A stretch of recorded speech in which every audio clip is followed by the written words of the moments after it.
జగన్మోహన్ రెడ్డి ఒక సైగ చేస్తేనే తెలుగుదేశం పార్టీని నామరూపాలు లేకుండా చేస్తాను ఆనాడు ప్రగల్భాలు పలికినటువంటి కొడాలని గతంలో గుడివాడలో క్యాసినో పెడితే తెలుగుదేశం పార్టీ నాయకులు నిజ నిర్ధారణకు వస్తే మీరు నా బొచ్చు కూడా ఇంటికి ఇమ్మొక్క కూడా పీకలేరు అని చిటికిన చూపించి మరి మాట్లాడినటువంటి కొడాలని ఈరోజు ఏ దద్దమల లోకములు లాక్కున్నావుంటాయా సిగ్గుండాలి నీ బతుకి ఇప్పటికైనా అర్థం చేసుకో అధికారం లేకపోతే పోలీసులు లేకపోతే నీ కుక్క బతుకు ప్రతిపక్షంలో ఉన్నప్పుడు కొడాలని ఇప్పుడు ఏం మాట్లాడలా అధికారంలోకి వచ్చాక అధికారం బలుపుతో అధికారం మదంతో మాట్లాడి ఇవన్నీ కూడా అడుగుతా ఉన్నాం 2021లో కొడాలని సవాల్ ఇసిరాడు తెలుగుదేశం పార్టీ అధికారంలోకి వచ్చి చంద్రబాబు గారు ముఖ్యమంత్రి అయితే రాజకీయ సన్యాసం తీసుకుంటా అన్నాడు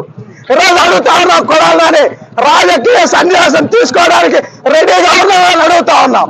ఇంట్లో దాక్కున్నాడు పిరిగి పొంత దాక్కున్నట్టు గుడివాడ ప్రజలు భారీ మెజార్టీతో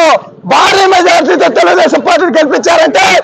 అది నీ మీద ప్రజలకు ఉన్నటువంటి ఒక చేత్కారం అని ఈ సందర్భంగా తెలియజేస్తా ఉన్నాం ఈ రోజు కొడాలని చెప్తా ఉన్నాం ఇది ట్రైలర్ మాత్రమే సినిమా ముందున్న రాజా లోకేష్ గారి ఆధ్వర్యంలో మళ్ళీ అంకుశ సినిమా తీపోతా ఉన్నారు నిన్నే రామిరెడ్డి గారు పెడతారని కూడా ఈ సందర్భంగా చెప్తా ఉన్నాం కొడాలని జనాల్లో కనిపిస్తే ఇక అదే ఆఖరి రోజు కూడా అవుతుందని ప్రజలు భావిస్తా ఉన్నారని కూడా ఈ సందర్భంగా తెలియజేస్తా ఉన్నా పీకుతా బొచ్చు పీకు రమ్మంటావు కదా రాబోయేరా బొచ్చు పీకుతారా రండి అన్నావుగా చంద్రబాబు స్థాయి కాదు ఇది మా స్థాయి సరిపోతుంది రాబోయేరా కొడాలని